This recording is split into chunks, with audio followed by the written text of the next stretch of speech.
Good morning guys. Andito tayo ngayon sa nursery area sa likod bahay.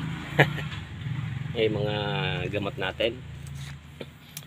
Pakita ko naman kung paano ako mag-disinfect ng mga F2 seeds, yung mga bininhilang. Yan.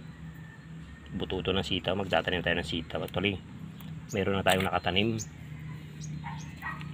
Makita niyo puti. Ginamitan natin ng Fungitox. No? Yan, namuti na siya. Fungitox para maiwasan natin yung mga virus o fungus sa seeds, kasi F2 seeds galing sa bukid, bininhilang. Yan, ito bukas natin itatanim. Nilagyan natin ng powder na fungicide. Yung iba nakatanim na. Sample lang natin to, ano, kung paano tayo mag-disinfect ng mga buto bago itanim, lalo na yung mga F2 seeds, buto ng sitaw, ampalaya, na mahilig kasi tayo sa mga F2, tipid. Pero bago natin itanim, kailangan muna nating i-disinfect gamit ang Fungitox para maiwasan yung mga bacteria o fungus na nandyan sa seeds, kasi nga ang galing lang sa bukid, ano. Dito yung mga seedling tray, sprayer natin, mga gamot sa likod bahay lang. Ito yung nursery area ko, hindi naman nawawala kasi may bantay tayo dito. Ayan. Na?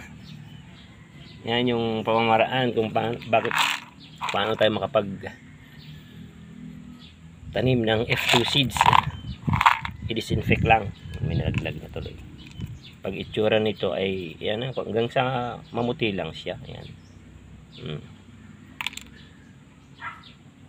No? Share lang natin kung paano tayo mag-disinfect ng mga buto bago itanim sa bukid. Ginagamitan natin ng fungicide. Yan, yung Fungitox powder. No? Bali bukas, pwede na itanim yan. O mayang hapon, anong oras free, yung oras natin. Kasi yung iba nakatanim na. Ang variety nito ay Star Premium, dati nating sitaw. Yan. Hanggang sa ukan lang, mamuti lang siya. Pwede namang lagyan ng tubig, babaran. Kaya lang mga kalahating araw lang o ilang oras lang na ibabad, kasi madali lang lumobo yung buto ng seeds ng sitaw, ano?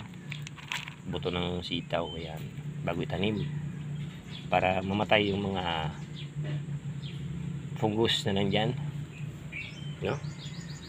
Thank you. Gamit natin yan, fungicide na Fungitox.